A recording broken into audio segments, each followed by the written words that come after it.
Om Namo Bhagavate Sri Ramana Namaskaram. Today I'm going to be talking about verse 21, initially about verse 21 of Uڵḷadu Nāṛpadu Anubandham, which is basically a question asked by Rama. And then verse 22, which is the beginning of the answer given by Vasishtha, and maybe also 23, which is continuation of that answer. So these are verses that Bhagavan translated from, or he adapted from the Yoga Vasistham, from part 5, chapter 78. I think it begins from verse 78. Sorry, part 5, chapter 78, verses 32, 33, 34, 35, and 36 and 37, I assume. Yes, 36 and 37. So Yoga Vasishtha is the is teachings given by Vasishtha to Rama. So this is part of a dialogue between the two of them. And in verse, Bhagavan translated 6 verses from the Sanskrit into 2 verses in Tamil. So in verse 21, what Bhagavan has written is, it begins with a question asked by Rama, and then the beginning of the answer given by Vasishtha. So Rama's question is the first 2 lines of the verse. What the question is, Et perum kanadi inkan, ive yavam niharaha edire tondrum, iprapanjatu virgaku elam av ideam ena isepadu edo sepudi. What that means is, in what great mirror all these appear in front as a shadow, say, what is that which is indicated as that heart for all sentient beings in this world? To understand this, it's useful to understand a little bit about the syntax, but it's a certain form of syntax that is very common in both Sanskrit and Tamil, and I think probably in other Indian languages also. That is a very common sentence structure, takes the form of what, that. That is, it begins with a clause which contains a word that means what, and continues with a clause that means that contains a word that means that. For example,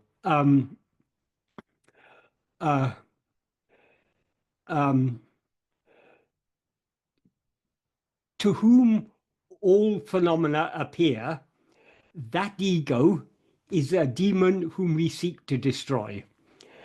In English, if we were to say that, we would usually say that part of the sentence as a relative clause. We would say the demon we seek, the ego, who to whom all phenomena, who is what, that to which all phenomena appear, is the demon we seek to destroy. But in Tamil and Sanskrit, it's very common to form such a sentence by starting off with a what clause and then continuing with a that clause. So why this is important to understand this verse is the first clause, in what great mirror all these appear in front as a shadow. The word what, which actually in Tamil is, in this case, is just a prefix. Eperum kanadi means what the ep is a prefix which means what. In what great mirror? So that what is very clear in Tamil, but when we translate it as it is in English, it's not so obvious because it's not a familiar sentence form in English. In what great mirror is referring to the word that is indicated by that in the second half of the sentence. So it's referring to the heart. So the implication is, in Rama's question, is that the heart is the great mirror in which all these appear in front as a shadow.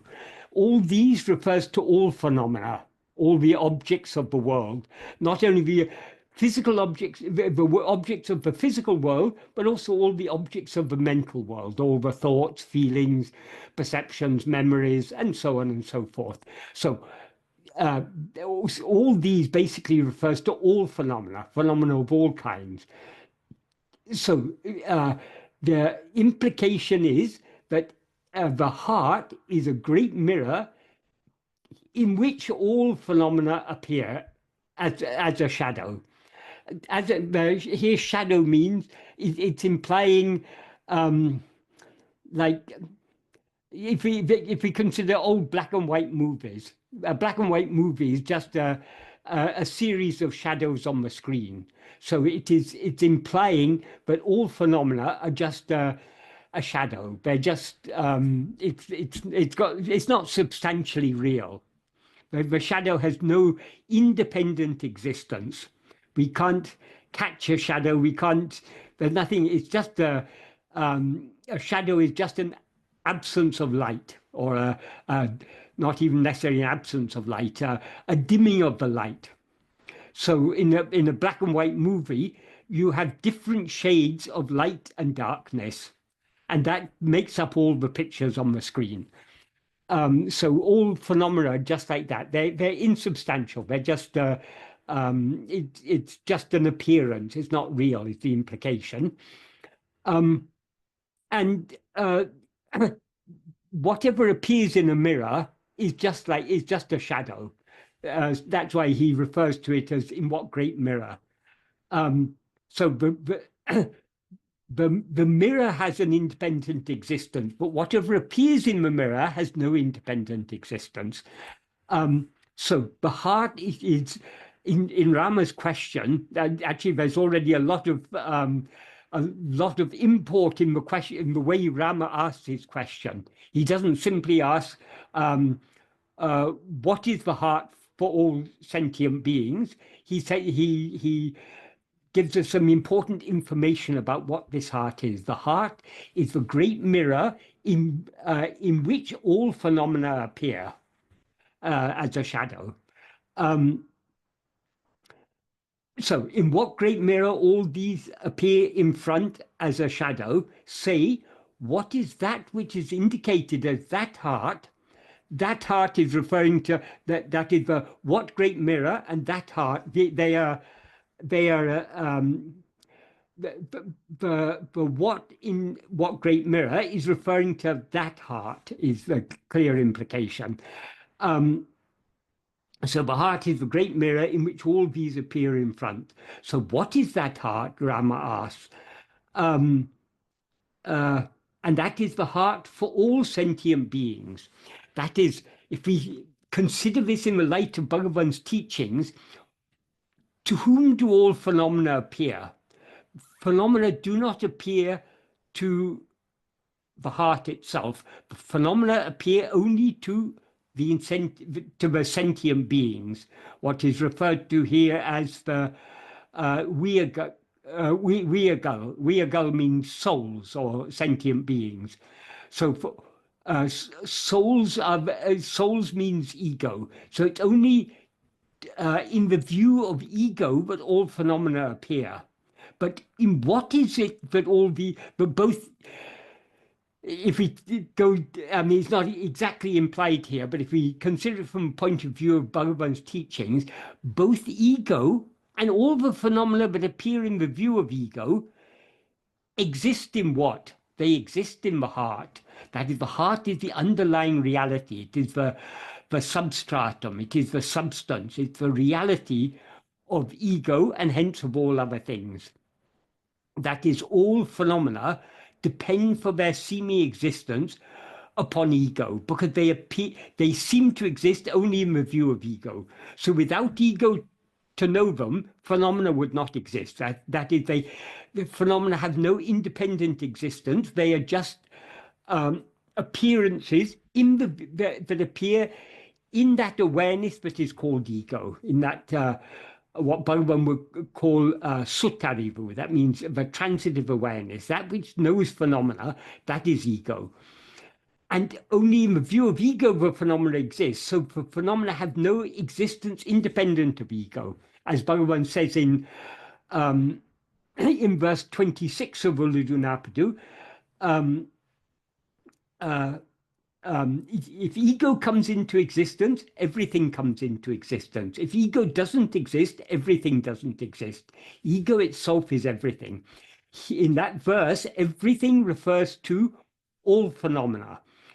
Why do phenomena come into existence only when ego comes into existence? And why do phenomena not exist when ego doesn't exist? Because they exist only in the view of ego. That is the clear implication of what Bhagavan says there. That's why he says ego itself is everything. That is what gives a seeming reality to all things is only ego, because it's only in the view of ego that all phenomena seem to exist. But ego itself is an appearance. So what is the underlying reality of ego? That is the heart. So ego is something that rises from and in the heart. And in the view of ego, as soon as ego rises, it projects and perceives all these phenomena. So the great mirror is not only the mirror in which all phenomena appear, it's also the mirror in which the knower of all phenomena appear. But all phenomena appear only in the view of the knower, namely ego. So in what great mirror all these appear in front as a shadow? Say, what is that which is indicated as the heart for all sentient beings in this world? So that's Rama's question. Then the verse continues, Endre vinavum iramana ku vishista muni sepukindran.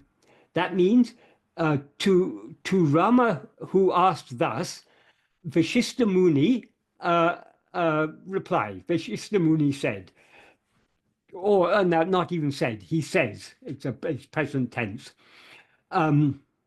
So to Rama, who asked, in what great mirror all these appear in front as a shadow, say, what is that which is indicated as the heart for all sentient beings in this world? Vishista Muni says.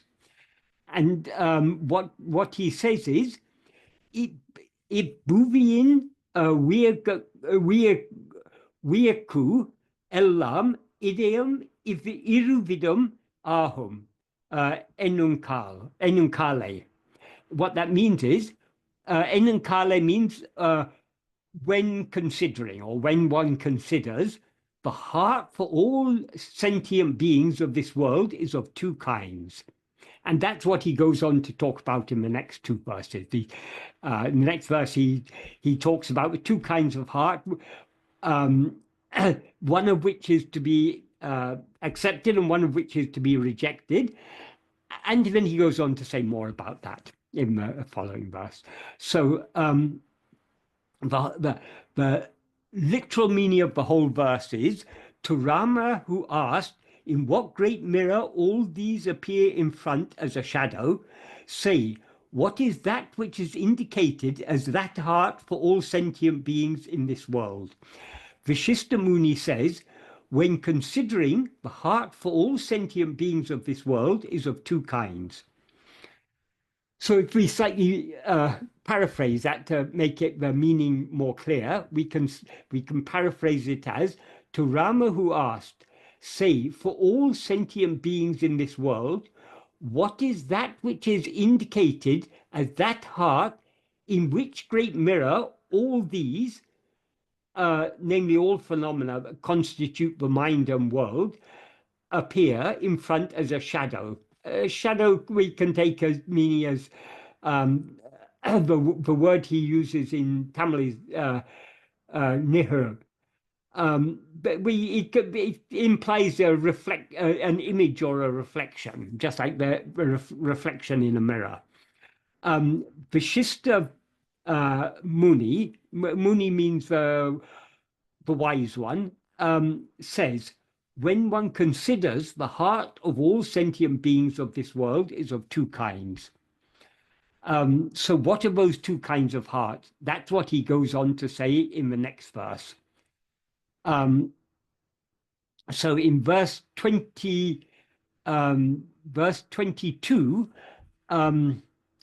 he says, Kolla takatum, talla takatum, am, ivirendin kuru kelai. That means listen to the nature of these two, which are what is fit to accept and what is fit to reject. Kolla takadu means what is fit to take or to accept or to receive. Talla takadu is what is fit to be rejected. So of the two kinds of heart, one is fit to accept and the other is fit to reject. Then he goes on to say, Alataku am udumbin mabu ahatu or idum or idatu ideum enna amenda angum talla takadu. That means the organ situated as heart in a place inside the chest of the measurable body is what is fit to reject. Measurable means it is. It implies it's limited. It's finite. It's we can anything that is finite can be measured in one way or another. So here the measurable implies that it is finite. This finite body. So the organ situated as heart in a place inside the chest of the measurable body is what is fit to reject. Probably in the context of Yoga Vashista, what is referred to here is the blood pumping organ, which is situated in the heart. It's situated in the chest and is called heart. That is to be rejected. That's not the real heart. That's not the great mirror in which all these things appear. But it also, in the context of, particularly in the context of verses 18 and 19, which Bhagavan translated from a Malayalam version of an Ayurvedic medical text, Ashtanga Hridayam, where it is said the heart exists 2 digits to the right from the center of the chest. That heart is also, by implication, fit to reject because it's situated in a place inside the chest of the measurable body. So anything that has a location in this finite physical universe cannot be the heart in which all these appear. So what is the heart which is to be accepted? In other words, what is the real heart? What is the heart that is the great mirror in which all these things appear? That he indicates in the third sentence. What he says is, O arivu akara ideam kolla takadu am endru ullatul kol. That means ullatu kol means accept within the heart, or not only accept, hold within the heart. That the heart in the form of the one awareness, which is is what is fit to accept. So the implication is that the real heart, the heart which is the great mirror in which all this appears, is not any heart that is located within the body.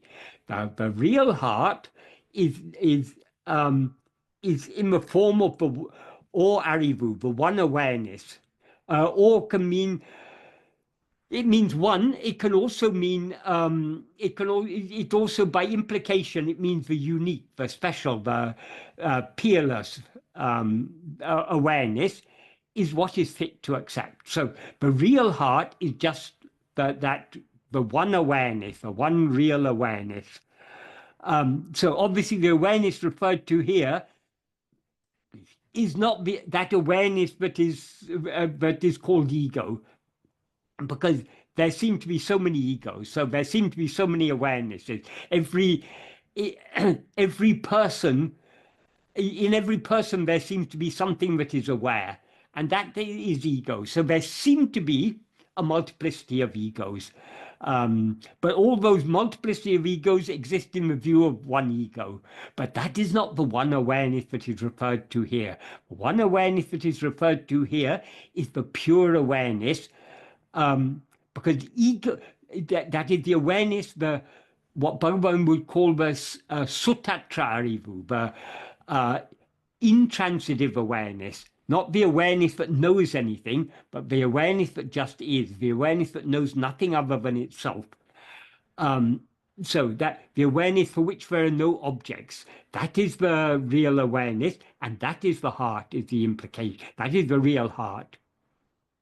And then in the final sentence, he says, Aktu ullum purumum uڵḷadu. That is what is both inside and outside. Ullveliyil uڵḷadu Anubandham. It is not what is inside outside.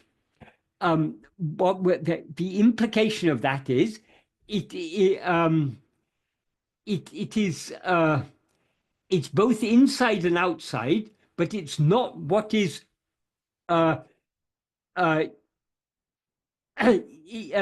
inside and or outside. That implies not only is it not implying not only that it is not what exists either only inside or only outside, but also that it is what exists untouched by any distinction, such as inside and outside. So the meaning of the whole verse is, listen to the nature of these two, that these two kinds of heart that he referred to in the previous verse, which are what is fit to accept and what is fit to reject. That implies one of which is fit to accept and one of which is fit to reject. The organ situated as heart in a place inside the chest of the measurable body is what is fit to reject. Accept within the heart that the heart in the form of the one awareness is what is fit to accept. That is what is both inside and outside. It is not what is inside outside. So if we paraphrase this, this requires a bit more explanation from the previous verse, so the paraphrase will be slightly longer. Listen to the nature or characteristics of these two kinds of heart, one of which is fit to accept, grasp, or hold, the other of which is fit to reject, discard, cast off, or abandon. The organ called heart, situated in a place within the chest of the measurable, limited, or finite body, is what is fit to reject. Accept within your heart that the heart in the form of the one unique, peerless, incomparable, and only existing awareness, namely Sat-Chit, the pure being awareness that shines eternally as I am, is what is fit to accept. That which is both, that is what is both inside and outside, being omnipresent, because, as described in the previous verse, it is the one great mirror in which the entire world of time and space appears as a shadow. So whatever may appear in the mirror, in every, you may have a whole drama going on in the mirror, but everything in the mirror, it is all pervaded by the mirror itself.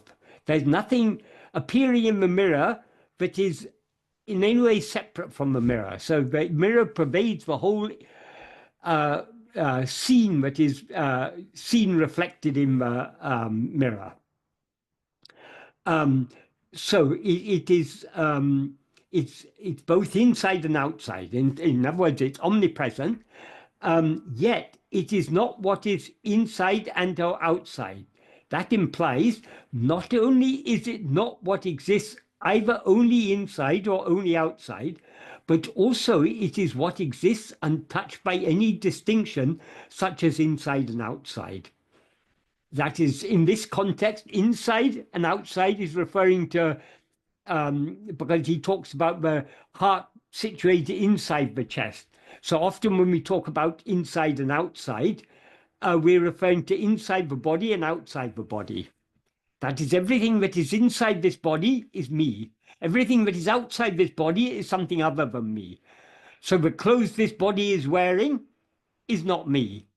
But if I eat some food, then that food becomes part of me, because whatever is taken inside, and when it is whatever is excreted outside, it ceases to be me. That is, if me is this body, as this body seems to be, so long as we rise and stand as ego, we seem to be a body. So so long as things are outside, they seem to be something other than me. Once they go inside, they seem to become part of me. And once they go out again, they cease to be me. So the inside and outside here is referring to the body. But inside and outside are relative terms. It depends inside of what or outside of what. But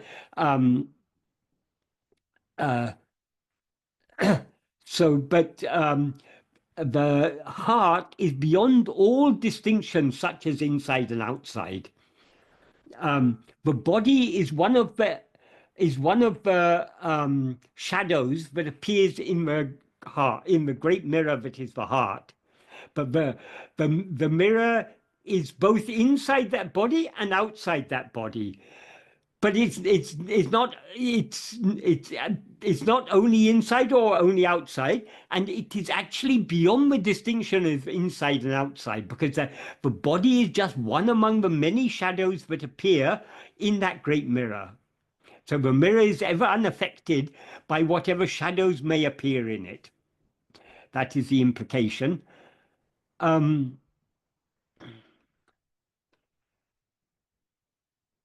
Do you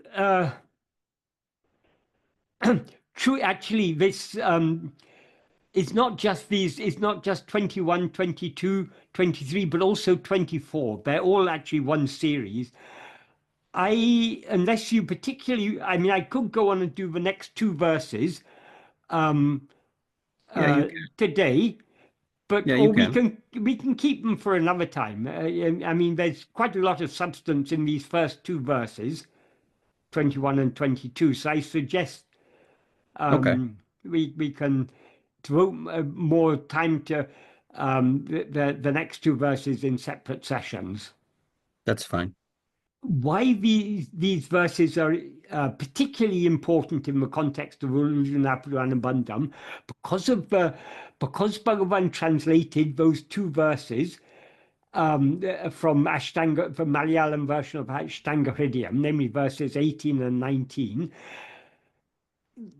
They refer to something, two digits to the right from the center of the chest, and say that is the heart. But these verses, Bhagavan deliberately put Bhagavan and Murugan, when they were organizing these verses, though they included 18 and 19, they put these verses very soon after that to indicate that is not the real heart.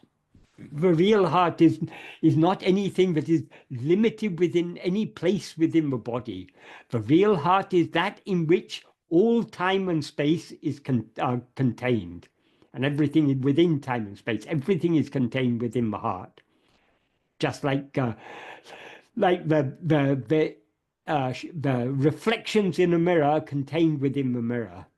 But the mirror is ever unaffected. Whatever may appear in the mirror. The mirror may reflect a flood, it may reflect a fire. When it reflects a flood, it doesn't become wet. When it reflects a fire, it doesn't get burnt. They're all just shadows that appear within it.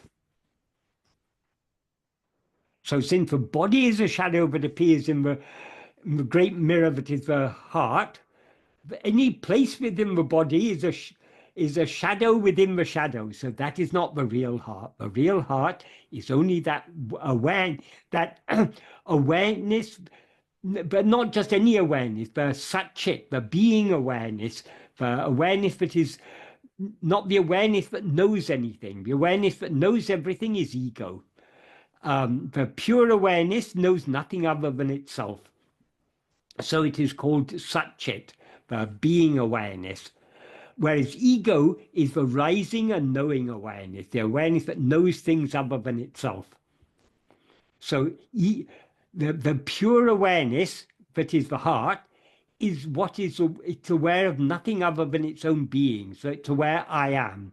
Whereas ego is also aware I am, but it's not aware of itself as just I am. As ego, we're aware of ourselves as I am this person, I am this body. And consequently, we're aware of other things. If we were not aware of ourselves as I am this body, we would not be aware of anything other than ourselves. As Bhagavan makes clear in verse 4 of Uḷḷadu Nāṛpadu. If oneself is a form, the world and God will be likewise. If oneself is not a form, who can see their forms and how? That what Bhagavan clearly implies there is that forms seem to exist only in the view of that awareness which is aware of itself as one among those forms, namely ego, which is always aware of itself as I am this body. And this body is just one among so many forms that appear in the view of ego. But though the body is a form that appears in the view of ego, it mistakes itself to be that body. Does anyone have any questions on this? Yeah, thank you, Michael. So Michael, I was looking at verse 22, that the last line, let me look at that. It says, Uڵḷadu Nāṛpadu, which,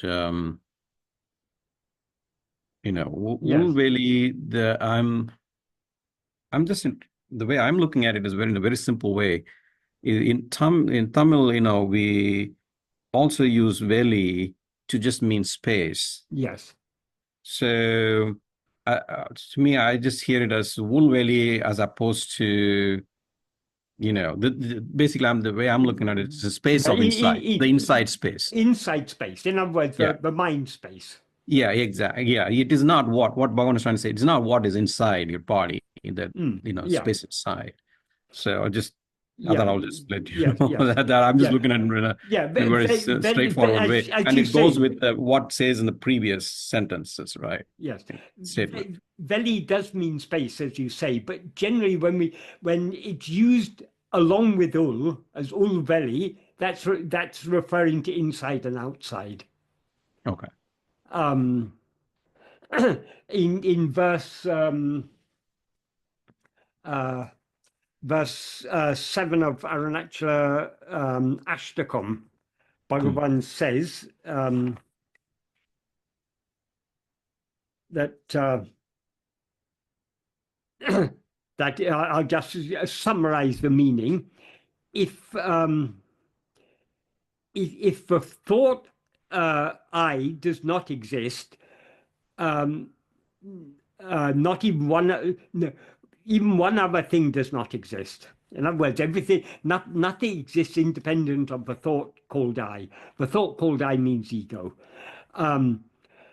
Until then, that means until this thought called I ceases to exist, if other thoughts appear, one should investigate to whom?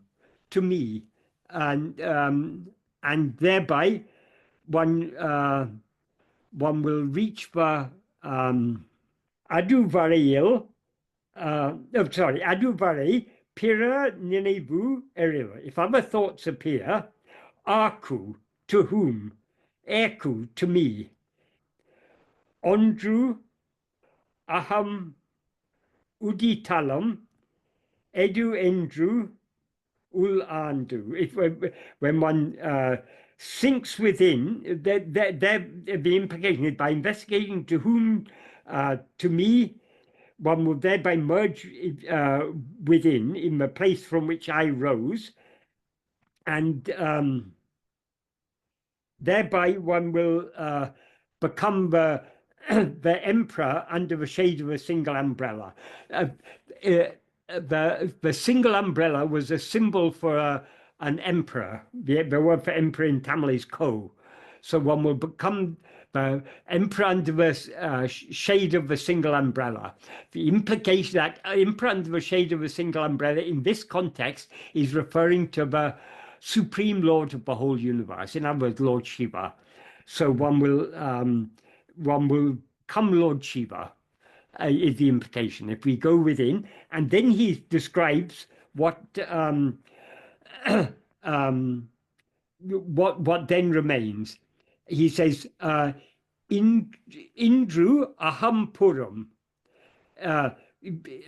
that is inside and outside, iru vinay, the two karmas, that means good karmas and bad karmas, Iral Jemmam, death and birth, Imbutumbum, happiness and misery, Iral Oli, light and darkness. Light and darkness can here also refer to knowledge and ignorance. It can be a metaphorical reference to knowledge and ignorance. Ennum, Kanavu,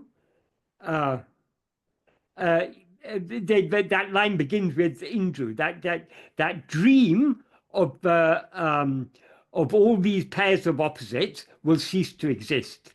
In other words, when we attain that state, this dream in which there are so many pairs of opposites, such as inside, outside, good karmas, bad karmas, birth and death, happiness and misery, darkness and light, knowledge and ignorance, and so on.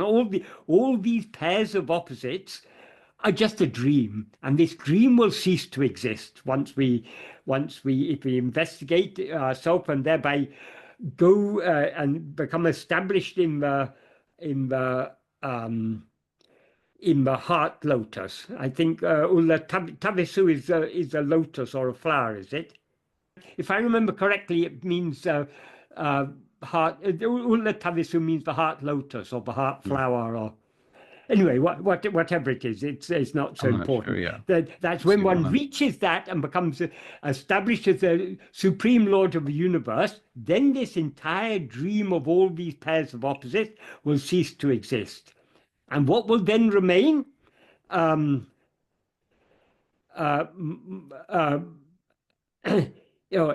Mandru, in the court of the heart,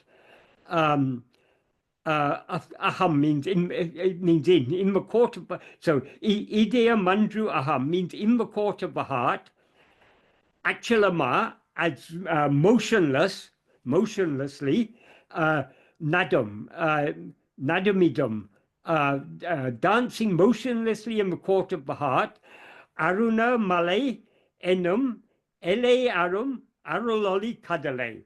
Only the ocean of the light of grace, the elearo, the infinite, the limitless ocean of the limitless ocean of the light of grace, called Arunamalai, will remain dancing motionlessly in the heart. So why I referred to it here is he's referring to inside and outside. Actually, I would think he used veli here, but he used it puram. But in this context, it means the same. So it's okay. Though veli means space, I don't think that's the meaning intended here. As I remember, tavisu is fault, a defect, a fault. No, I don't think, not in this context. Not in this context. No. Okay, I agree. I think if we have to look at it. Okay, thank you. I'll just check on it and see what it is said. I think in this context it means a throne. The emperor sitting on the throne. Throne. It seems it's a Persian word. It's a word of Persian origin.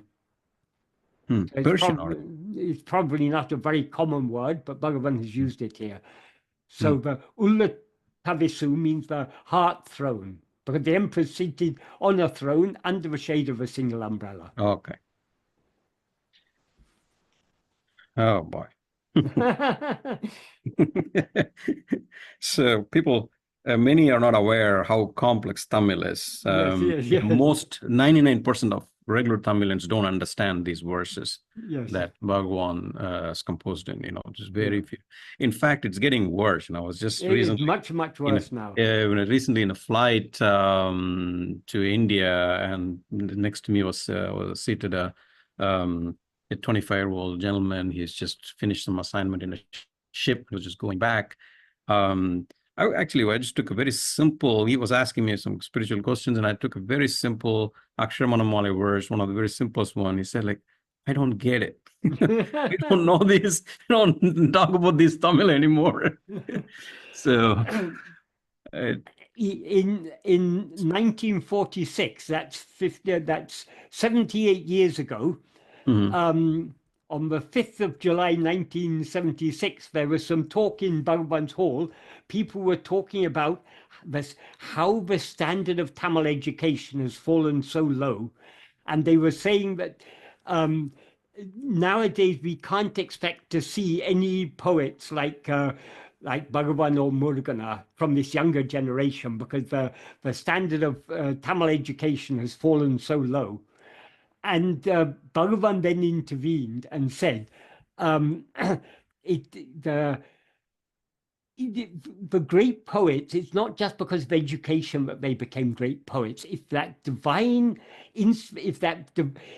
grace is there, anyone can be transformed into a poet. Jnana Sambandha was just a small child when he became a poet. Aranagiriya had spent all his life living a life of debauchery. He had never bothered about education or anything. But when he got the grace of Lord Muruga, he became, Muruga, I think, wrote Om on his tongue and told him to start singing, and he became such a great poet. So Bhagavan said, even nowadays, there will be such people. And the next day, Sadhu Om came. That was the first time he came to Bhagavan, and he sang one of the song he had composed on the way. He sang that in the presence of Bhagavan and gave the paper to Bhagavan. Bhagavan just changed the title and made one or two other small changes and said, has Murugan seen this? And Sadhu Om didn't know who Murugan was, so he said, who's Murugan? And Bhagavan said, he lives there in Palakottu. And Sadhu Om asked, where's Palakottu? So Bhagavan told him where Palakottu is. So he went to Murugan, he gave it to Murugan, and he said, Bhagavan asked me to show you this. Then when Murugan next came to a hall, Bhagavan said, see what we were talking about yesterday. Now, today, the perfect example has come. Because Sadhu Om wasn't a great Tamil Pandit. He had studied only up to matriculation, which in those days was sort of the basic school education before going on to college or anything. So he hadn't studied to any very deep level, but because of a divine inspiration, he was a divinely inspired poet. But why I refer to that in this context is, even so long ago, 78 years ago, people were lamenting about the poor standard of Tamil knowledge among the Tamil population. And now it will be even less, because most people just don't bother with the classical Tamil. They want to study English, learn computer science, or get a medical degree, and it's just the way the world is going. Tamil doesn't help to make money, right? So yeah. So nobody wants to focus on it. It's just like philosophy in India. India is truly the home of philosophy. I mean, no part of the world has such a deep and rich and philosophical tradition going back thousands of years, and developing over thousands of years, and so many different philosophies and different arguments between the different philosophies. So India, we can say, is the spiritual home of philosophy in the world. But nowadays, how many young Indians are interested in philosophy? Even if they study philosophy, they study Western philosophy, which is like Western philosophy is so underdeveloped if we compare it with the sophistication and the depth and richness of Indian philosophy. The Western philosophy, or the European and American philosophy, is extremely underdeveloped.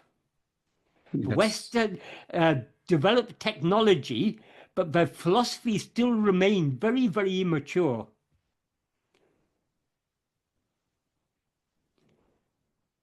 It tends to be materialistic.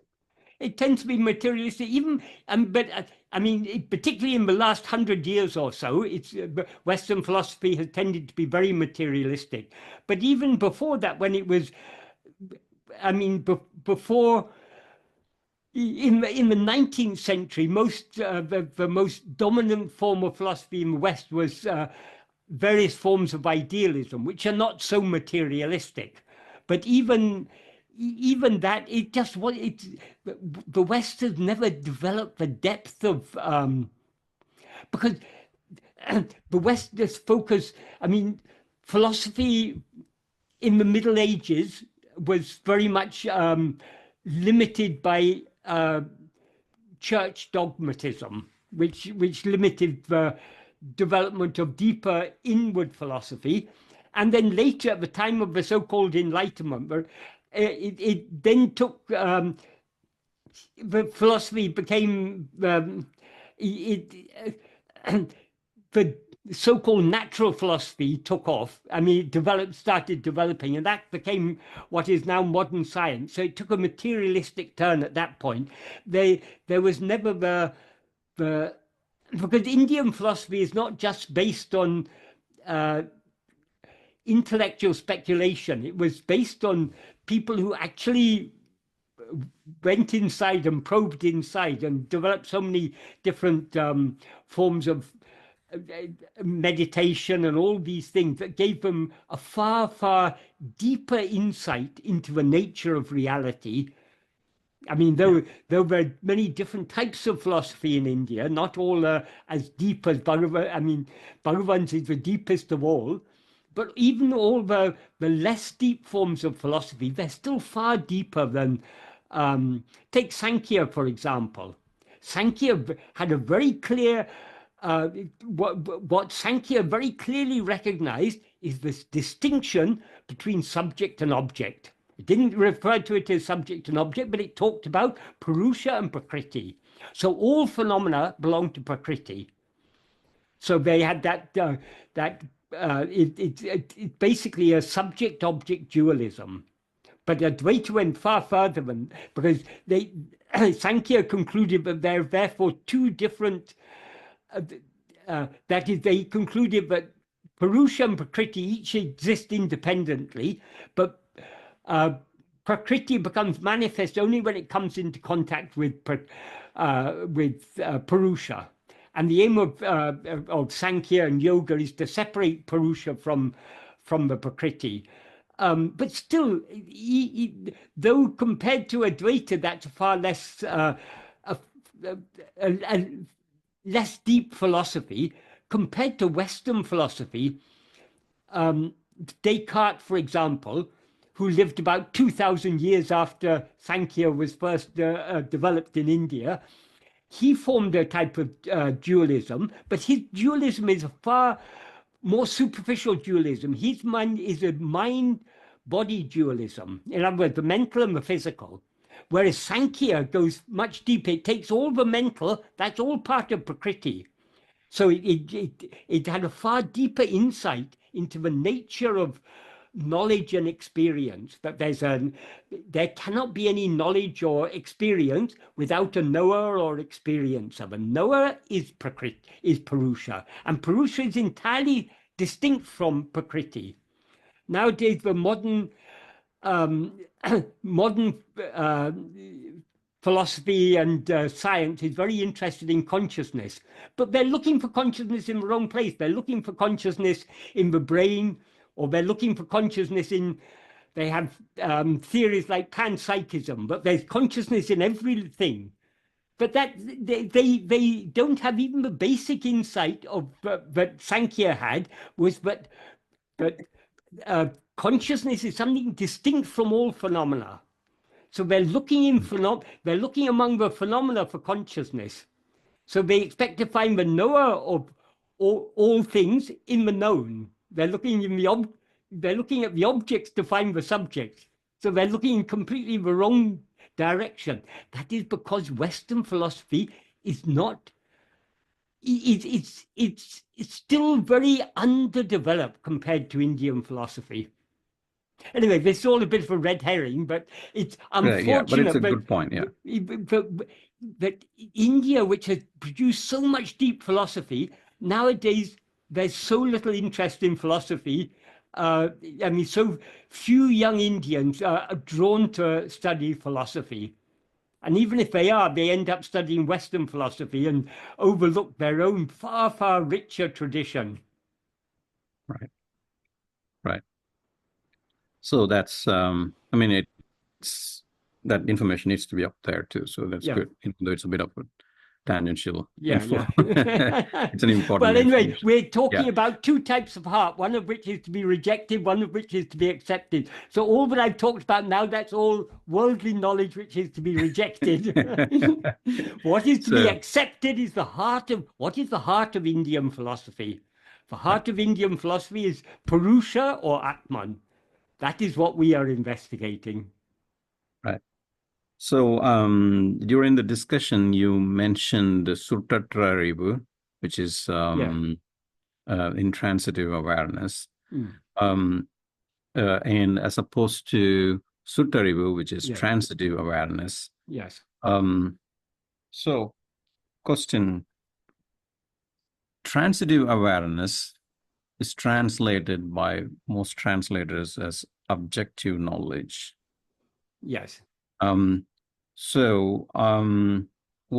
So my question to you is, why do you prefer the term transitive awareness? Why awareness first, as opposed to consciousness, and then why transitive as opposed to objective? Okay. Well, objective means it's an object, but the awareness is not the object. If we want to express it correctly using the word object, we have to say object knowing awareness. But we can't say the awareness is objective, because the awareness can never be an object. Awareness is what knows all objects. So the transitive awareness is the object knowing awareness. Very good point. Yeah. Intransitive awareness is I don't know, sometimes Bhagavan Sutarivu is a very difficult word to adequately translate. For many years, I didn't know any adequate word to translate it. Then suddenly it struck me, transitive, because when we talk about verbs are of two kinds, or basically two kinds. They're transitive or intransitive. Some can be transitive or intransitive. A transitive verb is a verb that takes an object.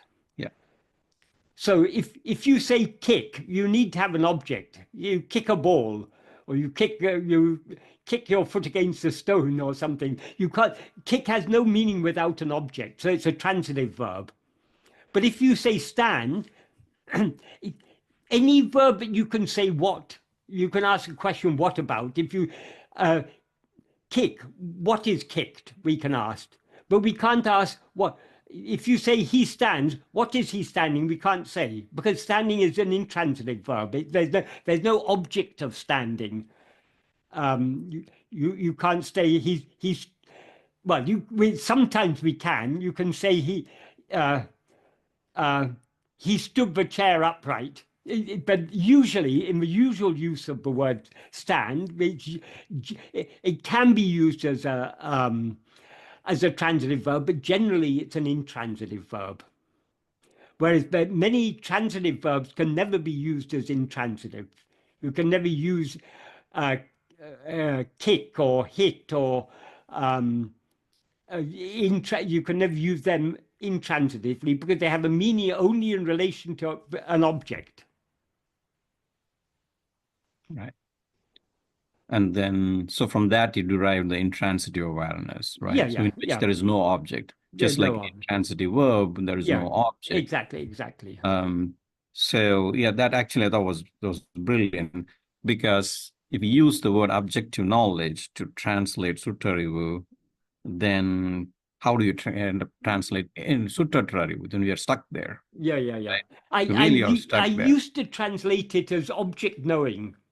I think in Happiness and the Art of Being, for example, I talk about object knowing consciousness, or I refer to mind as object knowing consciousness, because at that time that word hadn't occurred to me. But then somehow at some point it suddenly occurred to me, this is the most appropriate word.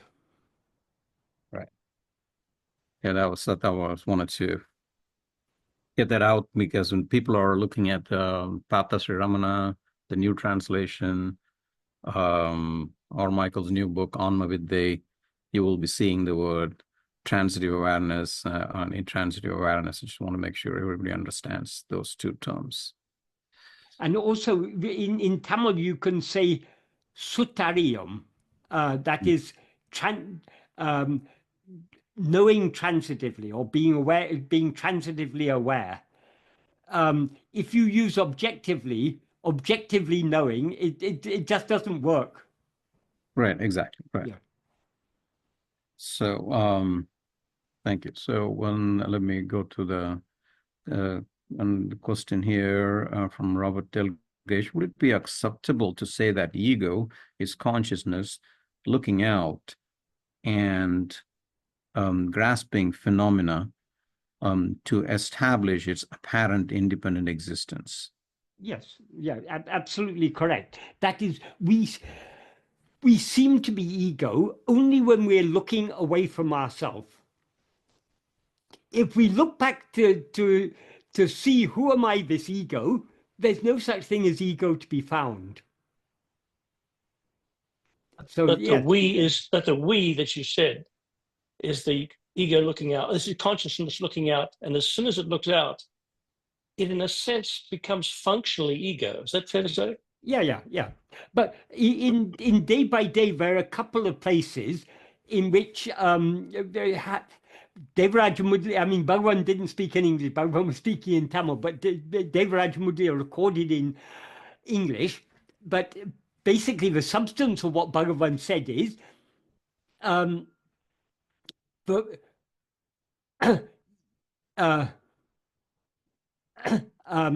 I can't remember the exact word, how it's worded in day by day, but basically what it means is the awareness that is looking outwards is ego or mind. When the same awareness looks inwards, it is the self, as Devaraj Mudliya put it, but Bhagavan would probably have said Swarupa. So let me ask one other question. In the past, I've vilified ego, but this new understanding is just an element of consciousness, or it's a potential for consciousness is its outward looking, which then becomes functionally ego. So to vilify it probably is not a good thing. Well, but to say, go ahead. Sorry. Ego certainly is to be vilified, but that is, ego is unreal, but it's not wholly unreal. There's an element of reality in ego, like the snake and the rope. The snake is unreal, but it's not wholly unreal, because there is an element of reality in that snake. The element of reality is the rope that appears as the snake. So ego, it's unreal. As pure awareness, it is real. Just like the snake is unreal as a snake, but it's real as a rope.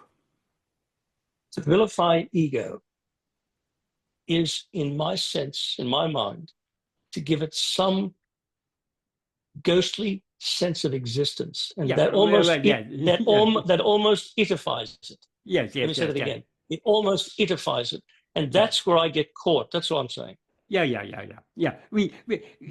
Yes, it's well, inevitably, because so long as we are seeing this world, the knower of the world seems to be real, and the knower of the world is not entirely unreal, because there's an element of reality. That is the ego is chit jada granti. So the chit element of ego is real. The jada element is unreal. But ego is neither the chit nor the jada. It's the knot that is formed by the entanglement of the two.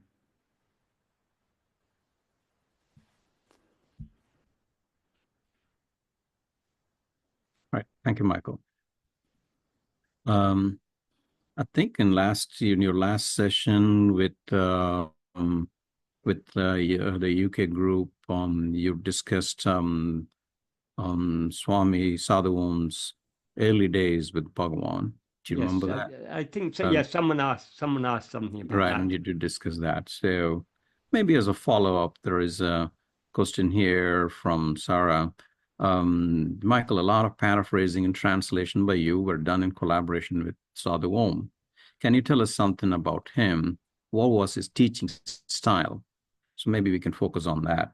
So do you think he got it? How did you manage your Shishya Guru equation with him, given your love for Bhagavan? It's so strange that you spoke about Sadhu Om moments into me typing this. Okay, I'll skip that. So, go ahead. Well, it certainly wasn't a guru-disciple relationship, because Sadhu Om would never accept the role of guru. And he was always emphasizing we don't need any guru other than Bhagavan. So I would not be true to Sadhu Om. If I were to say Sadhu Om is my guru, I would be unfaithful to Sadhu Om, because he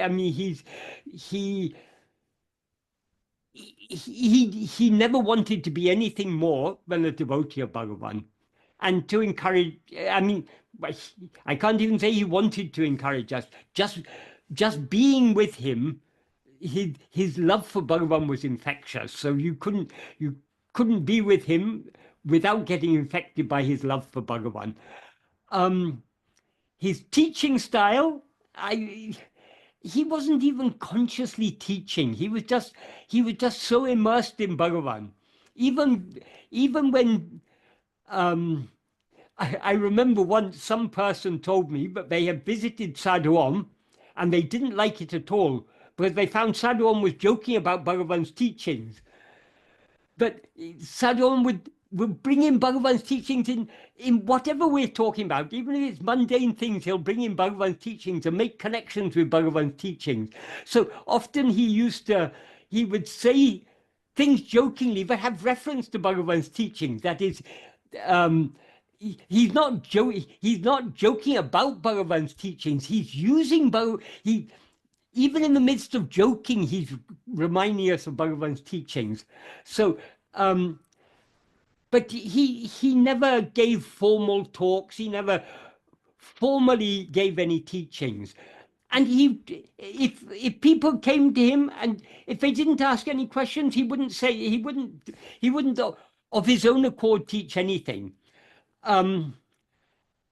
I was just fortunate, but by Bhagavan's grace, I just had this nature of always wanting to try to understand. So I questioned him relentlessly.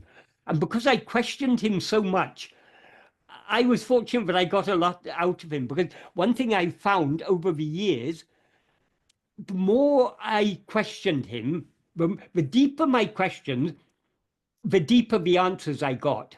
And sometimes I used to, after I've been with him for some years, and I'd question many things and I've got deeper answers. Sometimes I would hear people coming and asking questions, and he would give answers that I considered very Well, in terms of what I had understood, it didn't even seem the correct answer. But actually, it was a more superficial explanation. But for me, it wasn't a satisfactory explanation he was given. So sometimes I would ask him afterwards, why did you explain it in that way when you've told me that it's this way? And he said the level of the answer, the level of the explanation has to be according to the grasping power of the person who is asking the question. Because you've asked deeper questions, you've got deeper answers. If I were to give that answer to them, they wouldn't be satisfied with it. So you have to give people, you have to give explanations at the level that will satisfy people. So I understood, but however much we think we've understood things, there are always deeper levels of understanding.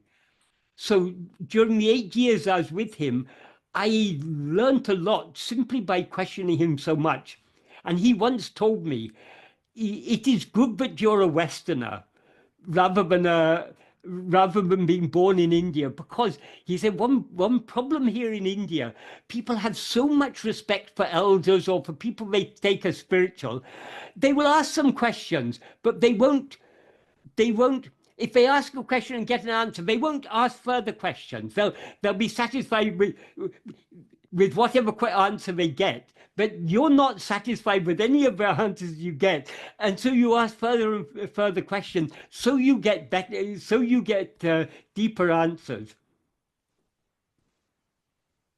Right. So you know, you said, you asked, like, what was his, you answered the question, what was his teaching style? And also he gave us a lot of tools to practice, didn't he? You know, in the form of songs and. Yeah, I was just going to say, one thing people often ask me to tell stories about Sadhu Om. I'm not a very great storyteller, as you probably heard if you listen to my videos. I do occasionally tell some stories, but that I've heard from Bhagavan or from Sadhu Om or something, the stories that will illustrate certain aspects of the teaching, but I'm not naturally a storyteller. I understand, I appreciate the power of stories. I mean, a lot of, in Indian culture, the Ityasas and the Puranas, even in the Upanishads, there are so many stories are there. Those stories are very, very powerful teaching tools. And the good thing about stories, they can be interpreted in many different ways. So the stories in the Ityasas and Puranas, there are people, I mean, in India, there are thousands of people whose profession is narrating stories from Mahabharata, Ramayana, Srimad Bhagavatam, and these type of texts. But everyone who tells these stories, they will explain the stories according to their level of understanding. And these stories have something for everyone. They have simple, basic moral principles, how we should live in this world and so on. But there's also very deep spiritual meaning. I heard many of the stories of Ramayana, Mahabharata, and so on, Srimad Bhagavatam, from Sadhu Om, and also lives of saints. But he would give a far, far deeper meaning to these than you would hear if you go to normal. In India, there's Katakalakshepam and Kata and all these type of things where there's a person who will be telling the stories and singing the songs and everything. But if you listen to them, if you understand the language, you'll find it'll generally be at a fairly superficial level they're explaining these things. I was fortunate because I heard many of these stories from Sadhu Om. I was able to get a deeper insight into the underlying meaning of these songs. But I also heard him narrating the same stories to children. And to children, he would tell it in a way that will appeal to children. So he was a very good storyteller. Children used to love listening to him telling the story of the Mahabharata, Ramayana, and such stories. They would love it because he would bring the characters alive in a way that appealed to the children.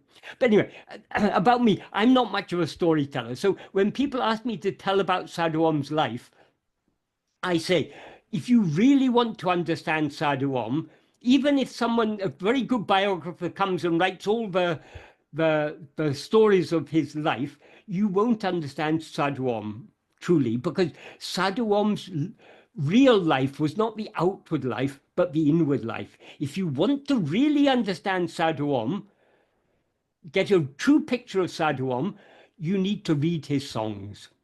So Sarah, you're a Tamilian. If you read works like, if you read his Ramana Geetam, which is a collection of hundreds of songs that he sung on Bhagavan.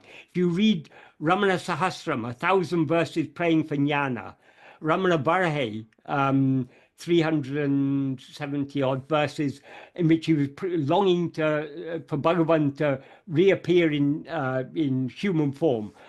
And so many other verses and songs he's composed, then you'll see that you'll get a true insight into who Sadhu Om was, what he was. The depth of his devotion and the clarity of how he was totally immersed in Bhagavan and Bhagavan's teachings.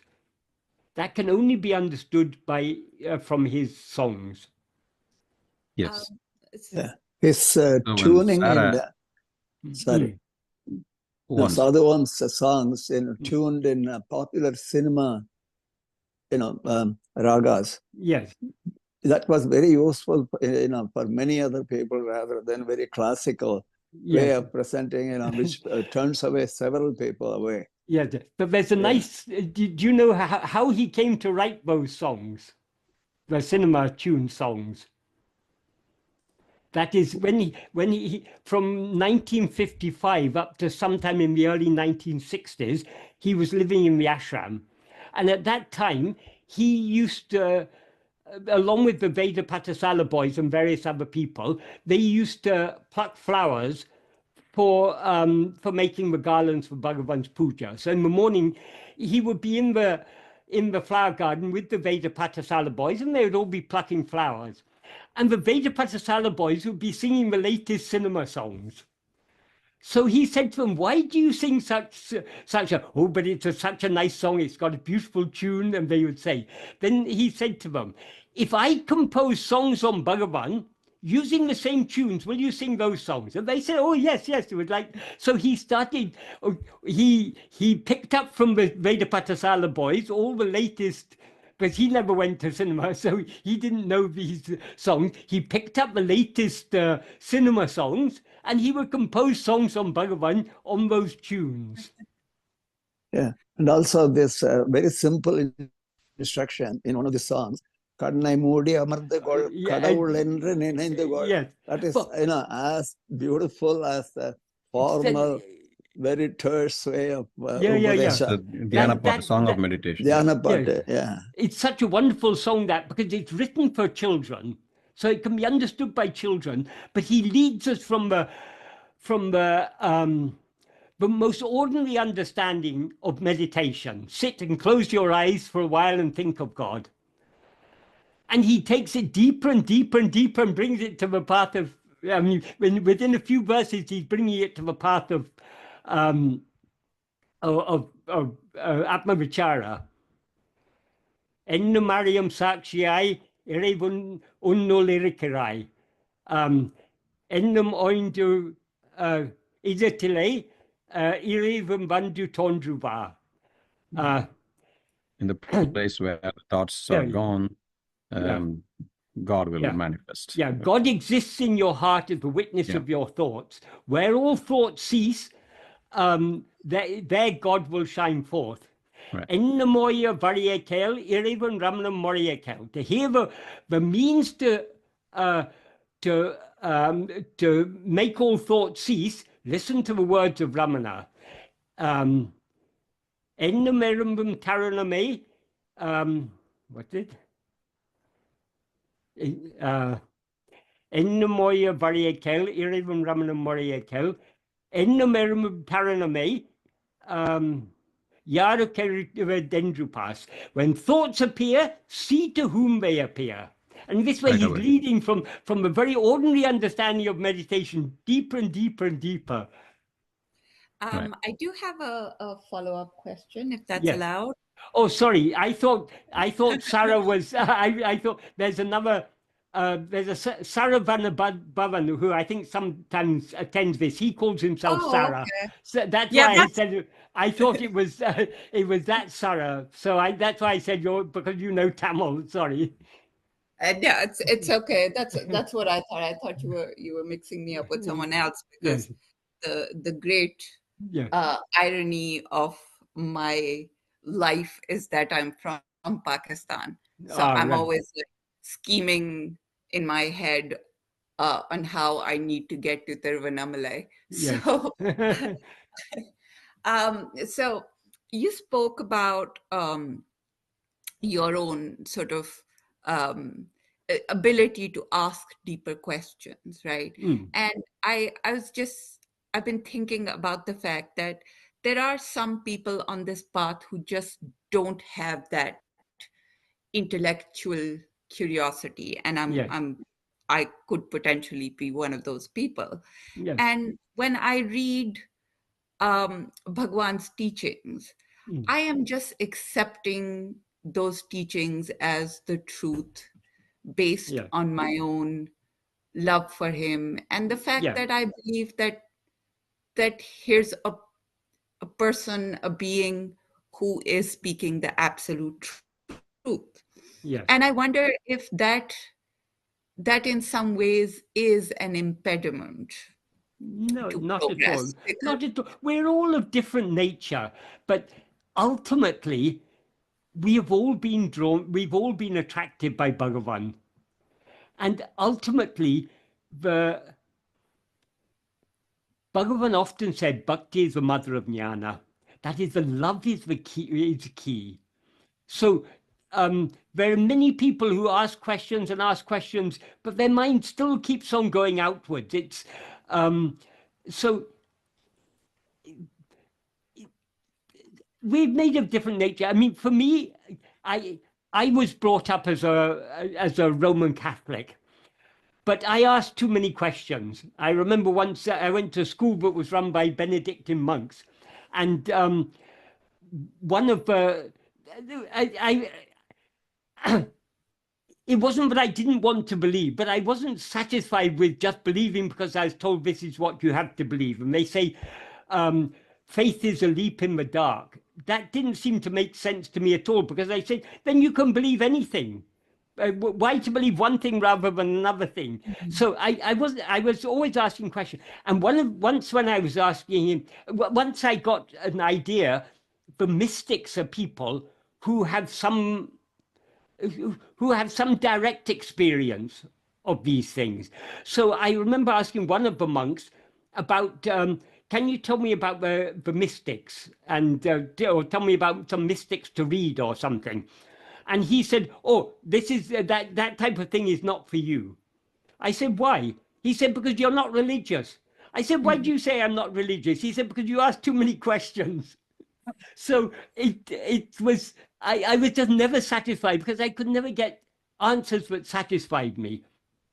But that was a blessing in disguise, because it was that curiosity and that wanting to get answers, wanting to be intellectually satisfied, but drew me to Bhagavan. And of course, as soon as when I went to India, I didn't know what, I knew I was looking for something, but I didn't know what I was looking for. Only when I came to Tiruvannamalai and read an English translation of Who Am I, Nana, it probably wasn't a very good translation, and I probably didn't understand it very deeply. But as soon as I read it, I understood this is what I'd been looking for.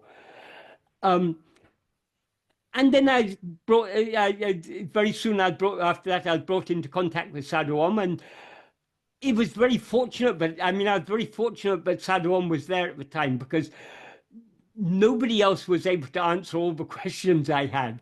And whatever questions I asked him, I always was getting deeper and deeper answers. But that was my particular path. That's not necessary for everyone. If you have love for Bhagavan, That's all that's needed.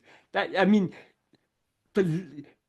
whatever little or great love we have for Bhagavan, it's entirely by his grace. Yeah. Because, Michael, would you say that my desire, and I can't call it anything else, to stay with Bhagwan, to be with him, has emerged from my utter defeat at the hands of my ego, my mind, the fact that I'm exhausted by this feeling of wanting to be someone, and I've suffered because of that? Or is it because I was supposed to be on this path, and so I've had a difficult time with my mind and my ego? Which is the cart and which is the horse? I couldn't really say it. Maybe it's a bit of both. Who knows? That the working of grace is something so subtle, and grace knows how to. It's Bhagavan says in the first verse of Arunachya Ashtakam, it stands as an insentient hill. The implication is it stands as if an insentient hill, but its action is something beyond understanding. I mean, it's very, very difficult to understand its action. Its action there is referring to the action of its grace. So though Arunachal seems to be a hill of insentient rock, it's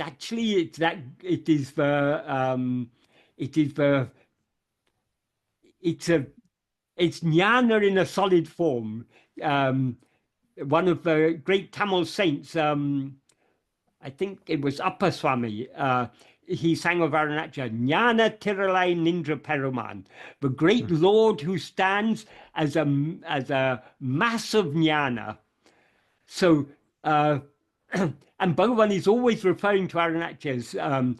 He refers to it in Arunachal Navimanimalai as Chit Sarupan. Its very nature is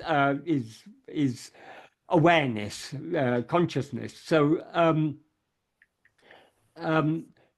it's something the mind has a very, very limited capacity for understanding. So grace is something beyond all possible understanding. We can know, because grace is God himself. Bhagavan is himself grace. There's no God and his grace are not two separate things. They're one and the same. So Bhagavan is grace itself.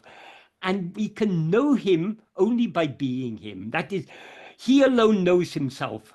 So only by being him, we can know him. And to be him, all we need to do is to surrender ourselves completely to him. He will swallow us. So the very fact that we've come to this path, so many different types of people have been attracted to him, but he's working in the heart of each one of us. He knows all our vasanas, all our weaknesses, all our strengths, everything. We are like clay in the hands of a potter. He is shaping us. So we just have to have confidence and try our best to follow the path he has shown. And whatever love we have for him is love given entirely by him. So let us be willing to lose ourselves in that love for him. Thank you, Michael. Right. Have I given a satisfactory answer or not? Probably not. Yes, it's Thank you. one day at a time. Yeah. I mean, as I say, I'm a relentless questioner, but I also came to understand many things we don't need to understand. That is, at least we have the understanding for Bhagavan and his grace. They are taking care of us. Once we've understood that, that's the most important thing.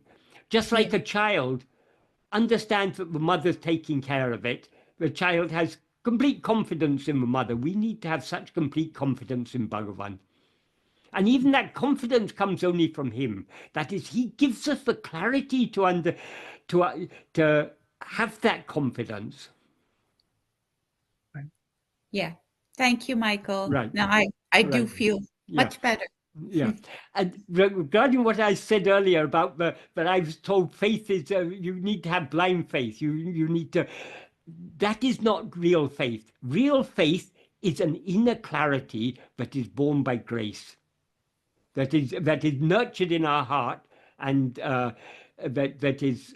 it's given, that grace gives birth in our heart to that clarity that is true faith. Blind faith is not real faith at all. It's just a blind belief. But true faith is the inner clarity that is given by grace. Thank you. Yes, there is love. I know there is love there. There's love and also trust. We to the extent to which we love Bhagavan, we also trust him. So the faith, that trust element is very important. But that comes both the love and the trust, they both come by his grace. Okay. Thank you, Michael. Thank you. I want to go back to one of the questions that Sarah asked. I'm not sure if you fully answered it. So she asked, do you think he, meaning Swami Sadhu Om, got it? I think what she's trying to ask is, do you think he was established in Jnana? In one of the later verses of towards the end of Ramana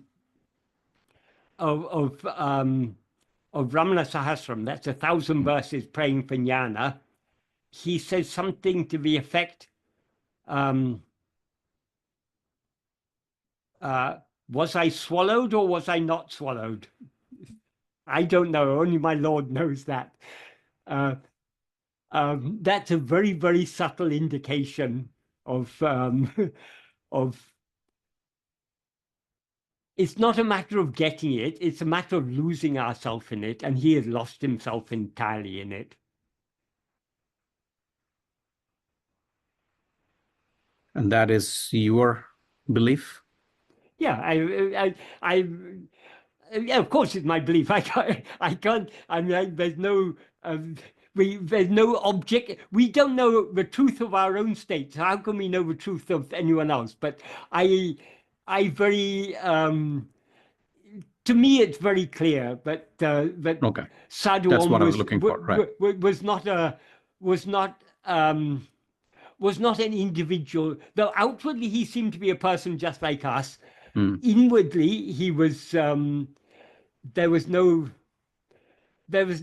ego in there. He had surrendered himself completely to Bhagavan, and Bhagavan had swallowed him entirely. Okay. Thank you, Michael. That answers that question.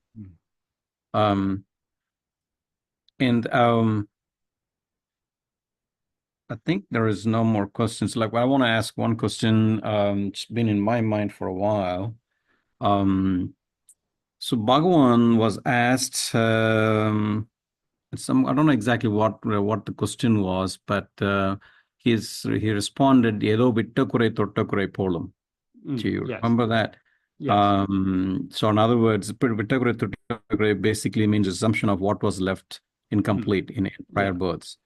So he was referring to the fact that he was simply continuing and completing that process, and probably it was so mature that he wrapped it up quickly in this birth. I mean, in the birth that we know of.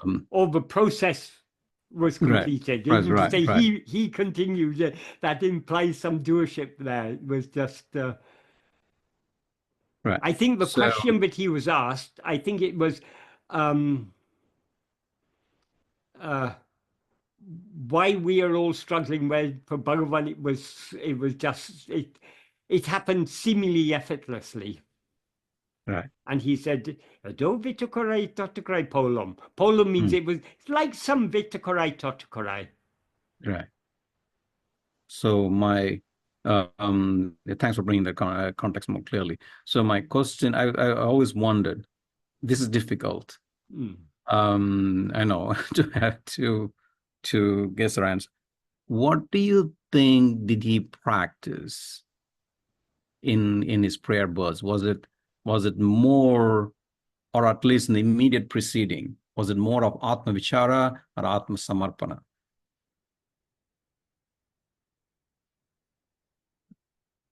From his teachings, it is clear that bhakti and jnana, the surrender and the vichara, are inseparable. That is, surrender does generally begin before Atma-vichara.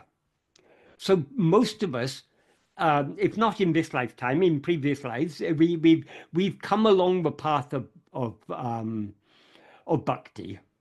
And slowly the bhakti matures from the anya bhava, taking God to be something other than ourselves, to an anya bhava.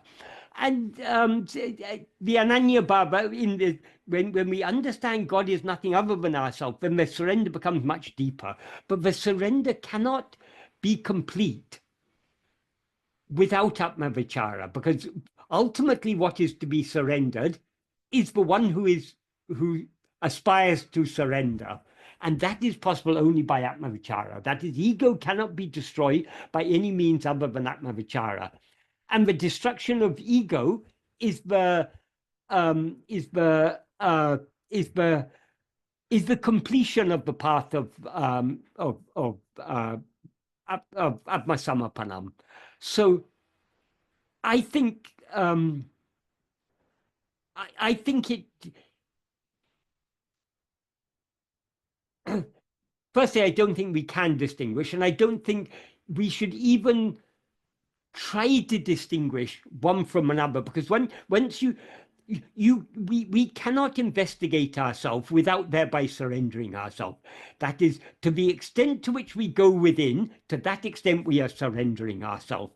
So there cannot be any vichara without surrender. That is, to the extent to which we are investigating ourselves, to that extent we are surrendering ourselves. But surrender can begin before we come to the path of vichara. But seeing Bhagavan's, seeing, for example, Arunachala Stuti Panchakam, there's no doubt Bhagavan, that is the jiva who was born as Venkataraman and who was swallowed on that day in Madurai in sometime in July 1896. That jiva was it must in previous lifetimes have been a very, very great bhakta. Not great bhakta in the sense of known to other people, but inwardly a very great bhakta. But that for bhakti and jnana, Jnanamiladun asayal talavara jnanam teritaralarunachala. There he prays for that jnana. He says, having desire for you without jnana, I'm exhausted, longing for you without, desiring you, but without the jnana. Clearly give me that jnana. Jnanam teritaral. It's very difficult to translate that exactly. That is, bestow upon me that knowledge, or enable me to know that knowledge, that jnana. So, yeah, I think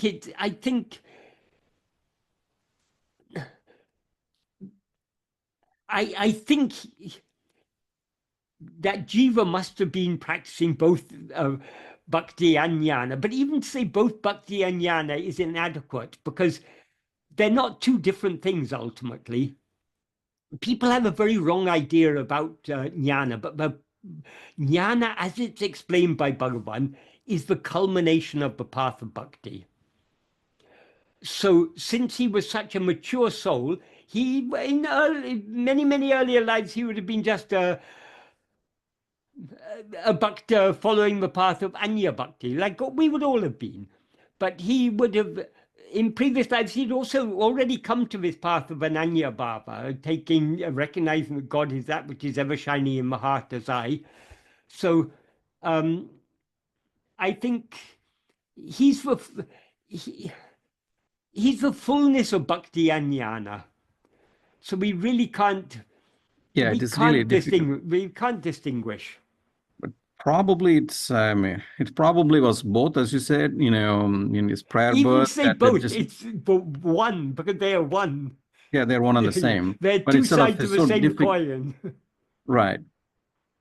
And I couldn't really, even when looking at Muruganar's or Swami Sadhu Om's life, he couldn't really say when there was a transition or how there was a transition from surrender to practice of vichara, or did it go simultaneously? I think it's simply not clear. Because there is no clear distinction between the two. I mean, it's possible to be a very good bhakta without vichara. But you can't, vichara is impossible without bhakti. As Bhagavan said, bhakti is the mother of jnana. So can any child be born without a mother? Obviously you can't. So without bhakti, there cannot be jnana. But somehow, I don't know how it happened, but this, many people, they have this idea that jnana and bhakti are two different things. And many people I think many people are drawn to the philosophy of Advaita without really being drawn to the practice, because the practice of Advaita is impossible without bhakti. See, that's where a lot of Westerners struggle with, like they're really attracted to the non-dualism. They think, oh, wow, this is a great philosophy. Yeah. But then where they struggle with, and also the majority of Indians these days who also have the Western mindset, have that similar approach. They are drawn, but what they struggle with is that bhakti aspect, getting that incorporated. Yes. That's where the struggle comes. You see, that's the underlying theme behind this questioning. Last year, there was a group of devotees in Finland arranged for a meeting in which both myself and Swami Savapriyananda participated. During the course of that, at some point, I think I mentioned that Bhagavan said, bhakti is the mother of jnana. And later, I saw a comment that someone had written on that video in which they said something to the effect of jnana is far superior to bhakti. So how can you say bhakti is the mother of jnana? And they didn't believe Bhagavan would have said such a thing. Because there's many people who've got this idea that jnana is a superior path, that bhakti is somehow superior. And we are Advaitin, so we're following a superior path, they're following an inferior. That such people are not at all, they have no idea what the practice of Advaita is. Because the practice of Advaita has to be the path of, it has to be complete surrender. Because so long as we rise as ego, we experience separation. By rising as ego, we create separation. So without surrendering this ego, Advaita can never become our experience, because Advaita is ekkameva advaitiyam, one only without a second. So ego is always a second. So without the complete surrender of ego, there cannot be jnana, and we cannot surrender ego without all-consuming love. Yes. People, they read some Upanishads and from Bhagavad Gita, read some commentaries on it. They completely overlook the bhakti aspect, and they think they've understood something. But the bhakti is so important. And there are some Advaitins who think jnana is superior to bhakti because they're not practical. And many of the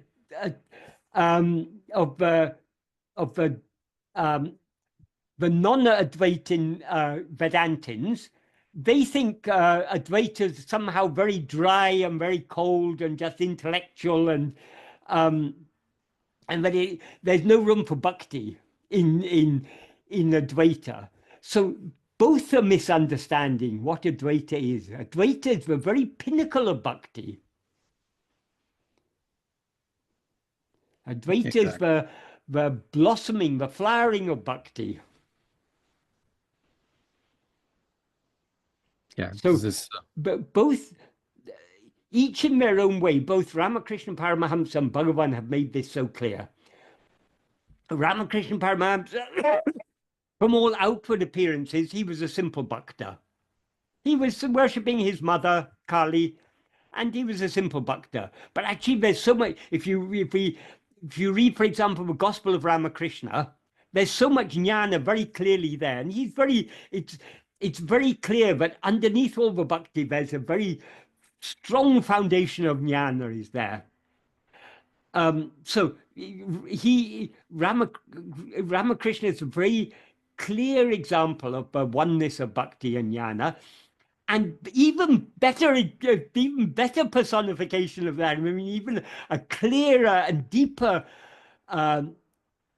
revelation of that truth of the oneness of bhakti and jnana is Bhagavan. Right. If you can't read and understand Arunacha Stuti Panchakam without clearly seeing that jnana is inseparable from bhakti, and deeper bhakti is inseparable from jnana.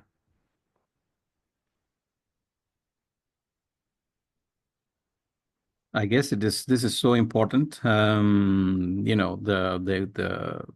incorporating bhakti, and that is what we all need to cultivate. We can't begin to do self-investigation. Yeah, we can't begin to do self-investigation without bhakti, because bhakti doesn't mean. I mean, there's so many people associate bhakti with all these outward forms of bhakti. They're all very good, all the singing and dancing and the temple worship and all these things. These are all very good things, but bhakti is far more than these outward expressions of bhakti. The real deep bhakti is the subsidence back into the heart. So this is the path of bhakti as taught by Bhagavan is a far more mature and a far deeper form of bhakti than the bhakti that people usually associate, the outward singing and all the outward expressions of bhakti. It's not that they're I mean, Bhagavan used to, when people recited Manikavasaka or any of these things, Bhagavan used to shed tears. He was moved so much by this bhakti. Even the Alwas, Bhagavan loved the songs of the Alwas also. He often used to quote, I think particularly Nam Alwa. So these are, I'm not in any way meaning to put down I mean, devotion expresses itself in so many different ways. So, but what I say is there's more to devotion than just the outward expressions of devotion. Ultimately, devotion is giving ourselves entirely to God. And we can give ourselves entirely to God only by turning our attention back within and thereby subsiding into the heart. Right. Very good. I think you answered my question, Michael. Yeah. And then I think I wanted to really, stress the point, because that shows the difficulty in me or all of us identifying if there is a difference between Atma-samarpana and Atma-vichara, and the difficulty in identifying, in case of Bhagavan or Muruganar or Sadhu Om, what happened? What did they practice? It seems as though they're all blending so well. I think there's a lesson here for us that we need to pursue both. Yeah. In fact, we shouldn't even see it as two. So the both even doesn't even apply. Yeah. use it to the best of our ability. So yeah, you said Atma-samapanam. Atma-samapanam means self-surrender. We have to surrender ourselves. Right. So surrender starts, when we try to surrender to God, we start surrendering the most obvious thing. We try to surrender our will to his will. Because it's very obvious, so long as we've got a strong will of our own, our will stands between us and God. So the path of surrender begins with trying to surrender our will. So we start off with nishkamya karma. We do the puja, the japa, the dhyana, all these things without expecting any result. So we try to do it without desire. So this is how we begin to surrender our will. But the will is a very subtle and powerful thing. And in its subtlest and most powerful form, the will is the vasanas. And by the practices of bhakti and so on, the outer forms of bhakti that is, we can weaken the vasanas to a considerable extent, but we cannot get rid of the vasanas entirely without cutting the root of the vasana. The root of the vasanas is ego, the one whose vasanas they are. So long as ego is there, vasanas will inevitably be there to a greater or lesser extent. So if we want to give up all our vasanas, the only means is to give up ego. And the nature of ego is to rise, stand, and flourish by attending to things other than itself. But to subside and dissolve back into its source by attending to itself. So it's only by the path of Atma-vichara, self-attentiveness, that we can bring the surrender to its completion. I mean, surrender can be complete only by means of Atma-vichara. So the path of bhakti and surrender, they travel a long way without the vichara, but eventually they can become complete only with vichara. So all devotees, all true devotees, those who love God for the sake of God rather than the sake of what they can get from God, all are to a greater or lesser extent on the path of samapanam. But Atma-samapanam is possible only by Atma-vichara. Exactly. So, very good. Thank you, Michael. I think there was hand raised by Bruce, but we'll conclude with Bruce's question. Bruce, go ahead. Yeah, I just wanted to add, in the spirit of Sadhu Om, when you start debating Western and Eastern philosophies, just as when Bhagavan said, during the discussion that no one can, understand Tamil in the way that it was, and then Sadhu Om came along, I just wanted to say, anything can come from Bhagavan from anywhere at any time. Yeah. That's true. That's all. Yeah. That's right. So, okay, we'll just notice another question here from Suresh. Bhagavan's final words were, has anyone fed the peacock yet? What is the significance of this? Did Sadhu Om share any of his thoughts on it? What was that? I've never heard of that before. No, I don't know whether that I know he did ask about he did inquire about whether the peacocks had been fed. I heard that, but I'm not sure that that was the last thing he asked. It's possible. It's quite possible. We don't have to interpret all these things. We can, if we want, we can try and imagine some significance to it, but why?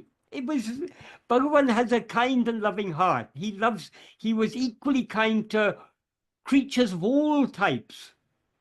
In his own way, he was loving to snakes and scorpions that crawled over his body. by just letting them do their thing, let them crawl over. He was kind and loving to the hornet. So he would have heard the peacocks. They make their noise, their whatever. I don't know how you describe the noise of a peacock. He would have heard them, and he would have said, "Has anyone fed them?" We don't have to give significance to everything. The significance of Bhagavan's entire life, including that, is love. Bhagavan is the very embodiment of love. Bhagavan, that is the significance. What? I said that is the significance. He's the embodiment of love. Yes. Bhagavan is. He said to that in Akram there's a verse. Ambu vilali pol amburu vunilene ambai kare tarol Arunachala. Arunachala, like ice in water, melt me as love in you, the form of love. Exactly. So Ambe Shivam, love alone is Shiva. So Bhagavan is Shiva. He is love itself. He's Arunachala Shiva. He's the very embodiment of love. His whole life was an expression of that love. And out of his love for us, he brought very appropriate disciples like Shiva Prakashan Pillai to ask the questions, but later the answers later became Nana. He brought Mudagana. He brought Sadhu Om. He brought the right people for the right job. Right. Very good.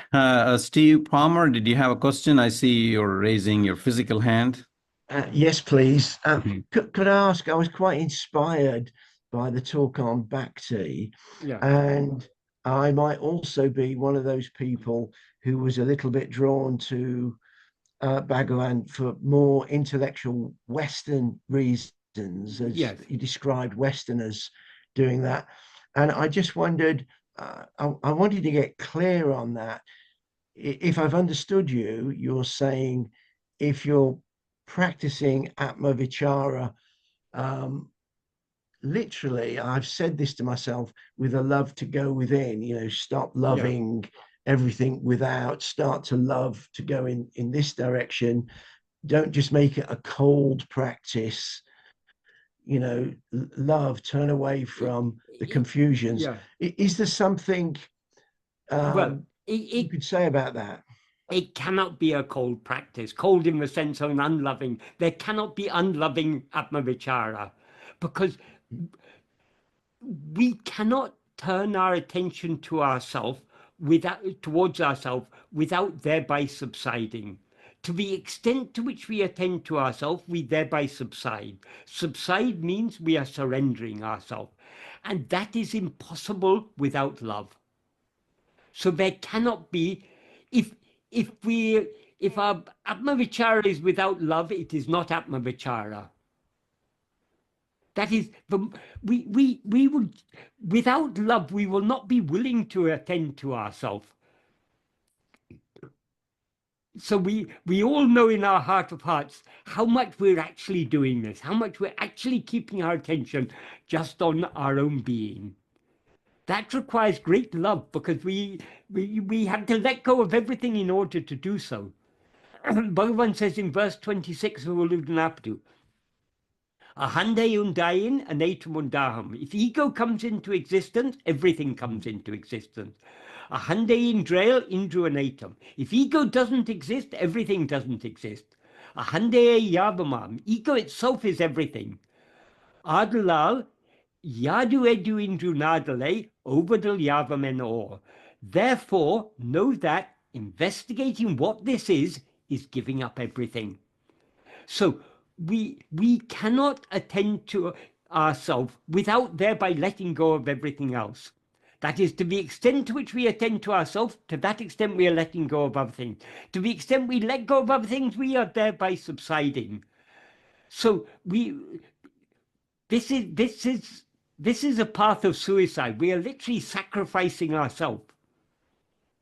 Bhagavan refers to we become Bali. Bali means in Vedic time, Bali was when they had animal sacrifices. Bali was what they offered.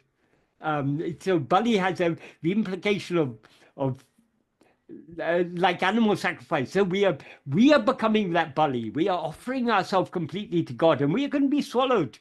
We're going to completely cease to exist. As everything that we now take ourselves to be is going to be swallowed, and what remains will only be what we actually are, which is that Satchit, that pure being awareness I am. So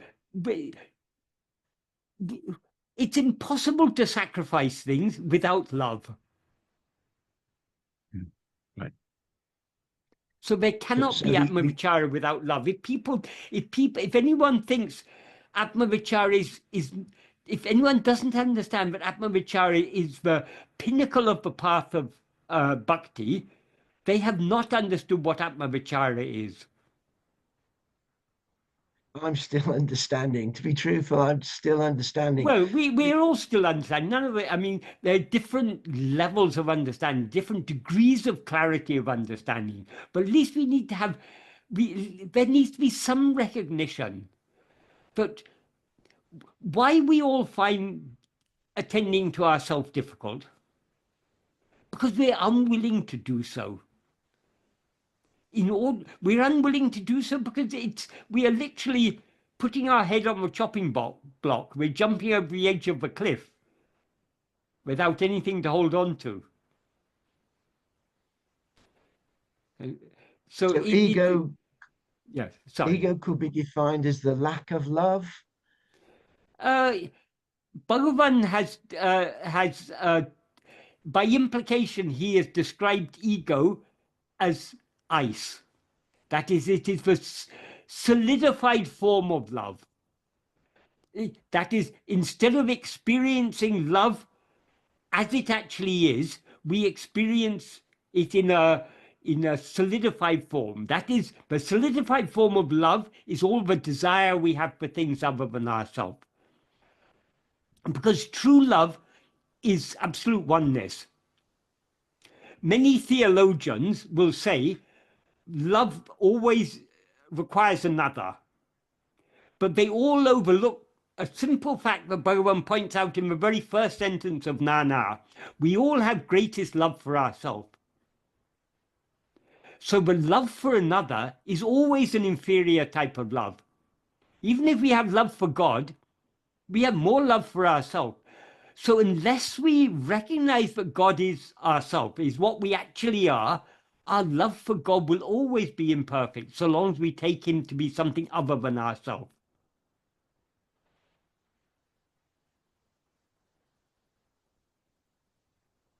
Thank you for that answer. Right. Wow. Yeah, good question. All comes Thank from you, Bhagavan. It's all the implication is there in Bhagavan's. I mean, throughout Bhagavan's teachings, he's implying all these things. Right. Thank you. Well, and thank you, Michael. I'm going to give you some rest. We're coughing a bit more than usual today, so I'll conclude the session now, and we'll meet you again next month. Yes. Yes. Thank you, Michael. Namo Ramaya. Okay. Namo Ramaya.